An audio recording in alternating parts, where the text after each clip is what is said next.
राधे राधे बच्चों, आज हम करवाएंगे संगतकार कविता। इसके रचयिता है मंगलेश डबराल। इस कविता में कवि ने मुख्य गायक का साथ देने वाले संगतकार की भूमिका के महत्व पर विचार किया है। मुख्य गायक की सफलता में अनेक लोगों ने महत्वपूर्ण भूमिका निभाई है। इसलिए कवि कहता है कि मुख्य गायक के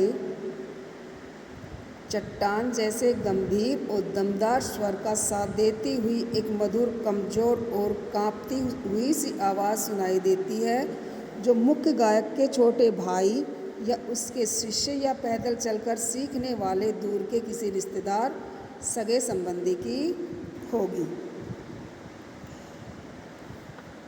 मुख्य गायक की गरज में कवि कहता है, मुख्य गायक की गरज में, गरज होता है गंभीर आवाज़।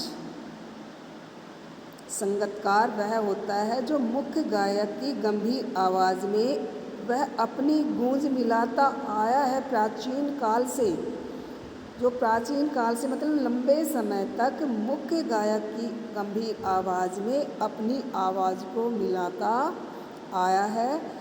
गायक जब अंतरे की जटिल तानों के जंगल में, अंतरा होता है स्थायी टेक को छोड़कर गीत का जो चरण होता है वह कहलाता है अंतरा। मुख्य गायक जब गीत की स्थायी टेक को छोड़कर गीत के अगले चरण में जाता है, जटिल तानों के जंगल में खो जाता है और तान होते संगीत में स्वर का विस्तार, और वो संगीत के स्वरों के अंदर खो जाता है, या फिर खो चुका होता है, अपने ही सरगम को लांघकर चला जाता है भटकता हुआ एक अनंत में। कवि कहता है, जब मुख्य गायक जटिल तानों या अपने ही सरगम को लांघकर, सरगम होते हैं संगीत के 7 स्वर, जब अपने संगीत के 7 स्वर को छोड़कर एक ऊंचे स्वर में खो जाता है,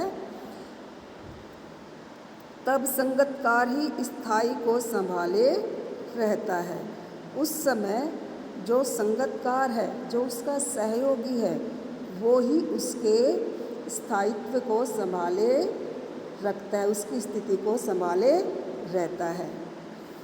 जैसे समेटता हो मुख्य गायक का पीछे छूटा हुआ सामान, जिस समय वह उसके स्थायित्व को संभालता है, उस समय वह ऐसा प्रतीत होता है जैसे वह मुख्य गायक का पीछे छूटा हुए सामान को समेट रहा हो, जैसे उसे याद दिलाता हो उसका बचपन, जैसे वो उसे याद दिलाता है उसके बचपन के दिनों को,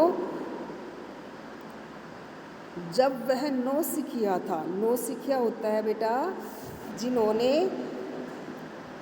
अभी अभी गाना सीखना आरंभ किया है, वो कहलाता है नौसिखिया। तो जिस समय वह मुख्य गायक के स्थायित्व को संभालता है, उस समय वह उसके बचपन की याद दिलाता है, जब वो मुख्य गायक से गाना सीखता था।